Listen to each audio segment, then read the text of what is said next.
Welcome to the Managers and Managing lecture. You're not required to watch this video. I just thought that it'd be useful to give you a lecture in a video form to augment the slides with the note pages that are on Moodle for you to look at.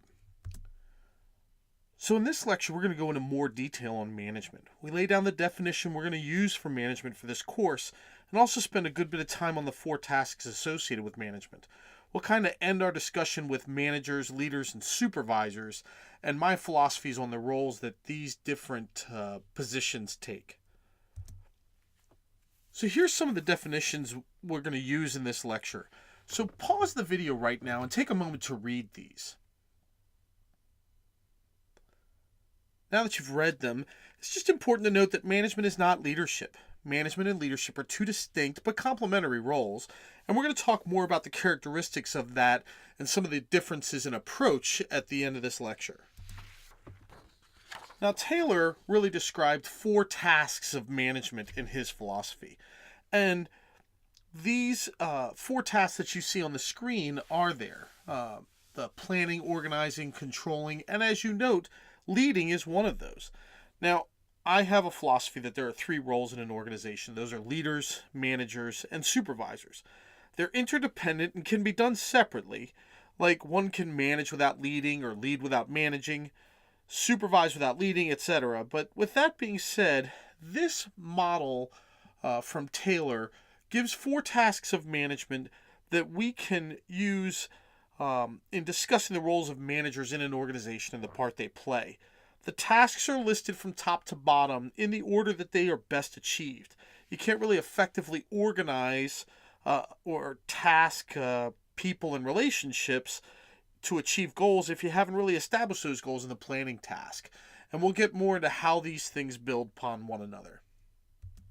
Now, Henri Fayol, in Fayolism, or that administrative management, he actually had 6 tasks. And we can see on the slide here how these 6 functions or tasks can actually be merged into Taylor's 4 tasks previously described. So scientific management was really, as a distinct theory or school of thought, was obsolete by the 1930s, but most of its themes and messages are still important in industrial engineering and management today. So those 4 principles, we're going to replace working by rule of thumb or habit and common sense, and instead use scientific method to study work and determine the most efficient way. And then rather by simply assigning workers to just any job, you're going to really match the workers to their jobs based on their capability and their motivation, and then train them to work at maximum efficiency in accomplishing those tasks. Then that controlling piece, you monitor workers' performance and provide instructions and supervision to ensure that they're using the most efficient ways of working. And then finally, you allocate the work between managers and workers so that the managers are really spending most of their time planning and training, allowing workers to perform their tasks more efficiently from that planning and training. So let's look at that first role for managers as far as tasks, and that's the planning task. So the process of the planning task forces management to think about aspects of the organization or the environment to really be able to expose opportunities and threats. And this planning can be strategic, those big long-term things that happen for large organizations, or small, but it can also be that tactical short-term. Now, any short-term plans need to stay consistent with the strategy, or those longer-term pieces, if it's just a short-term plan, needs to stay locked into that. Now, any planning that's done shouldn't just be made and then thrown on the shelf to collect dust. It really needs to be constantly ongoing. The quote at the bottom of this, "Plans are nothing and planning is everything," it was made when Dwight D. Eisenhower was a general before he became president of the United States. And what he means by this is that once a plan's finished, it's probably already outdated, or the plan kind of gets negated when it has its first contact with something exterior to the organization or what the organization can control. So what's important is the concept of planning.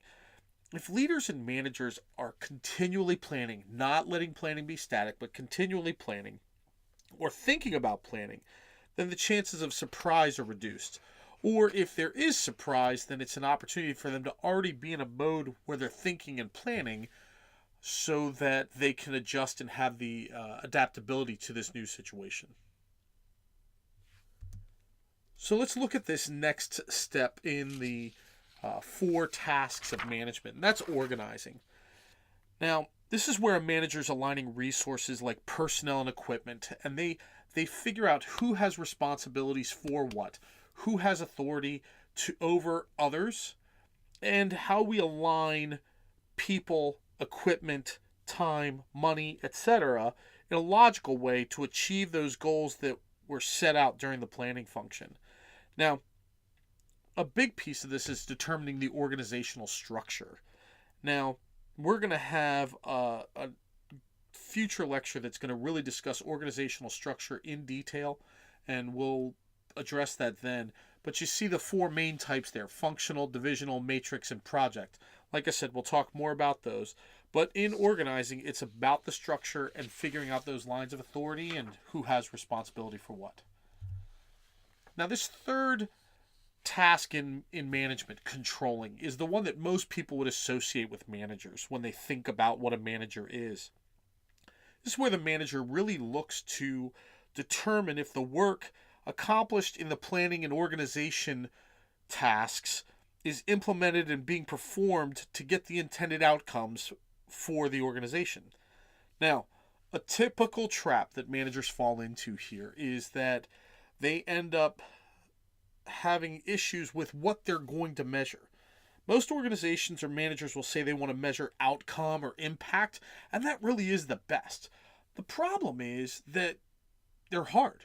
They're hard to measure, and people fall into the trap of measuring outputs instead of outcomes. They'd rather look at like the overall dollar figure in sales from a person rather than identify the number or the happiness of the customer after that sale is made. Now, this is the reason that people measure outputs rather than outcomes is because that outcome, let's say that about the customer who's happy after a sale, they might not be happy, but it has nothing to do with your organization. It might be that they're having a bad day or some other events going on in their life that has nothing to do with the sale, that they would still report that they weren't happy after the sale. So a lot of times people go to the outputs rather than the outcomes. Now, while you'd rather have outcomes instead of outputs, outputs are actually a better measure than transactions. So you'd rather look at the overall dollar figures in sales that a person makes rather than the number of deals they close, right? So salesperson A might close 20 deals in a month, and that looks better than salesperson B, who only closes 5 deals. But what if salesperson A's outcome was $40,000 for the company in those 20 sales, and salesperson B's outcome was $50,000 in their 5 sales? The outcome of revenue is a better measurement than the number of actual sales, right? Those transactional measures. So that's where, in the hierarchy, outcomes are better than outputs, but outputs are better than transactions.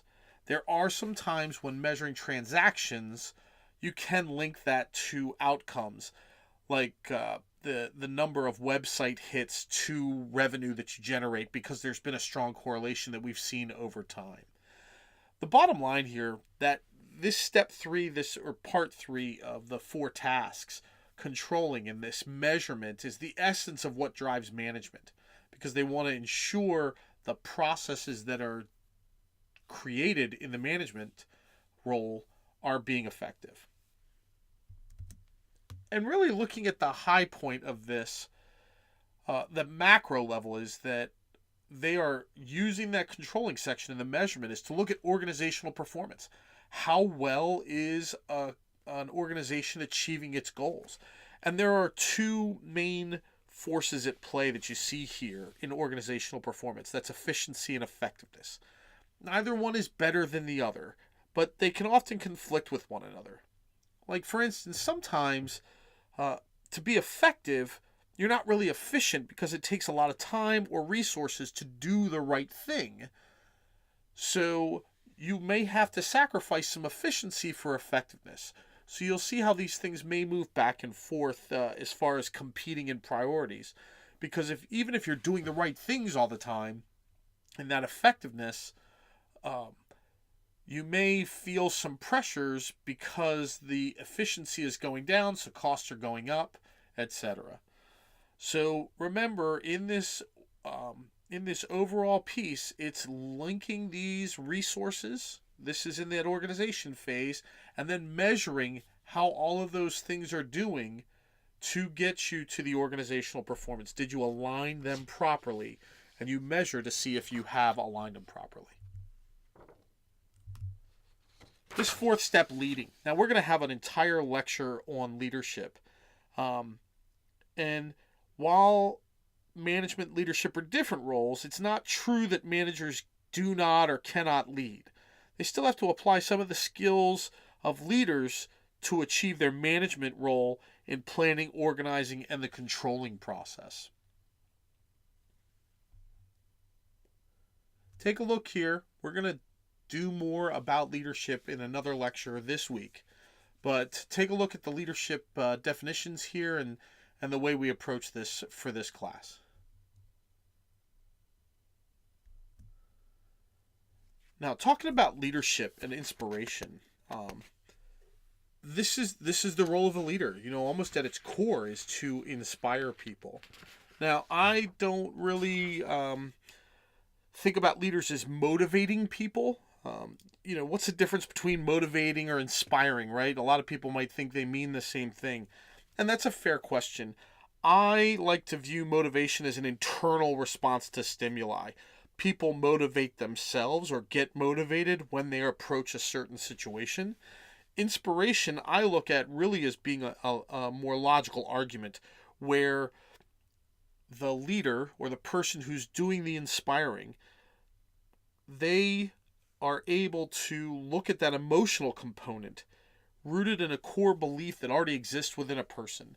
And they're able to connect with their people on an emotional level, draw out their beliefs, and connect with their values in a way to inspire them to move towards a goal which benefits everyone, right? So this is the roles that the leading portion of the management task would do so that you can accomplish the other aspects in your 4 tasks to be able to meet your organization's goals. Now, let's take a look at this chart. I said before that we would look at the difference between leaders, managers, and supervisors. And this chart kind of lays out 10 different areas where there are differences in approach. These are my philosophies of the differences in approach to these topics that a leader, a manager, or a supervisor will take or exhibits. Now, take a look at the YouTube video that's in the hyperlink at the bottom of this slide. It's also in the resources section in Moodle for you to take a look at. Take a couple minutes, and I want to discuss that when you come back.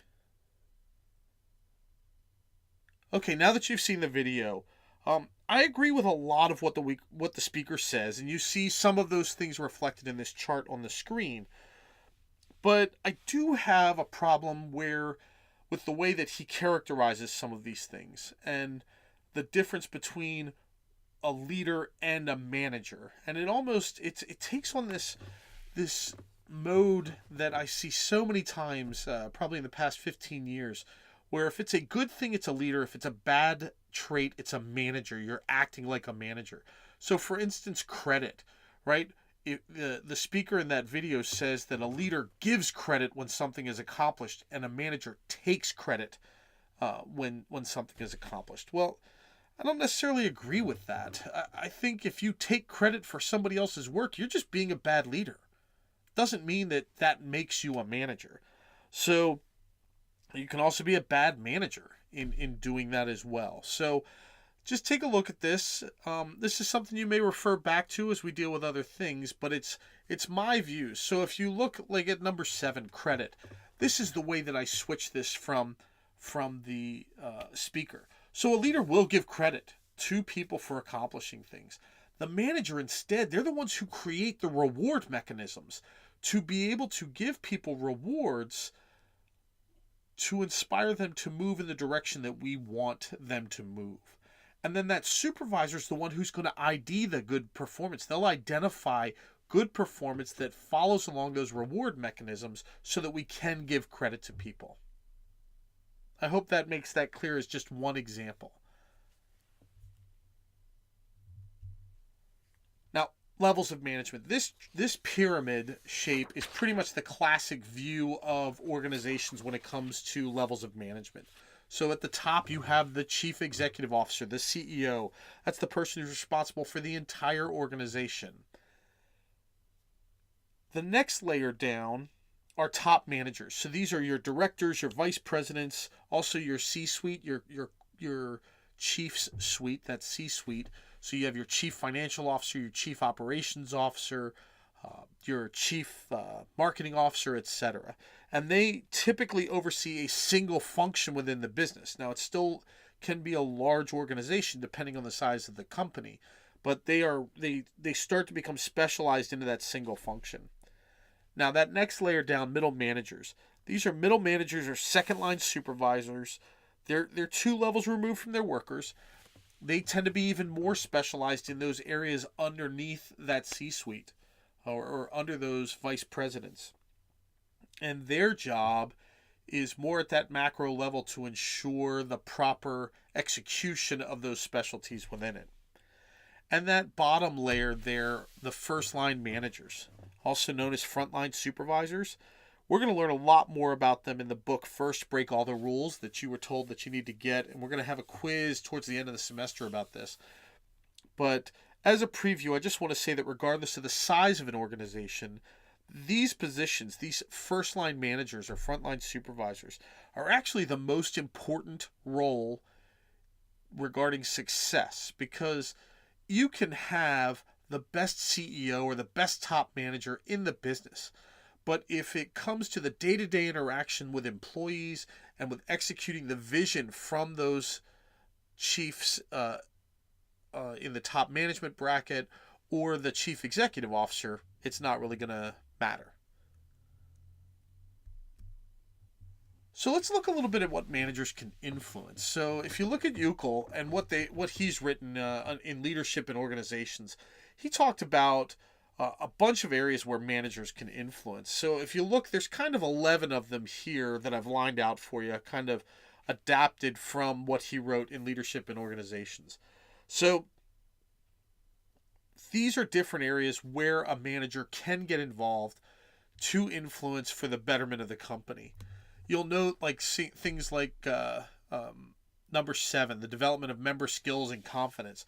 This goes right back to the Taylor's 4 steps and the 4 tasks in management, and his beliefs that managers should be doing the training and developing so that people can be more efficient. Now, some of these, and as you note here with these 4 arrows, these are areas that are a little bit harder for a manager to influence because they're really about culture, right? So it's not a job that's purely about the manager doing. They can have some influence, but it's just not as much as the other areas. You can give a job assignment to someone, but you could do that as a manager, but you can't necessarily guarantee that they're going to like the job that you give them. So these are some areas just to consider when it comes to thinking of yourself as a manager or thinking of a manager you've worked with. What are areas that they can really influence, and where have maybe you seen where managers have influenced in some of these? Okay, so we're here at the end of the lecture. The key point here was discussion of management as a concept, beginning with our definition of management, and then using that definition. We really looked at the majority of this lecture where it was the 4 management tasks, right? Planning, organizing, controlling, and leading. And then we also discussed the difference between managers, leaders, and supervisors. The intent of all of this was really to lay a foundation for future lectures about management in Management 515, Management That Transforms.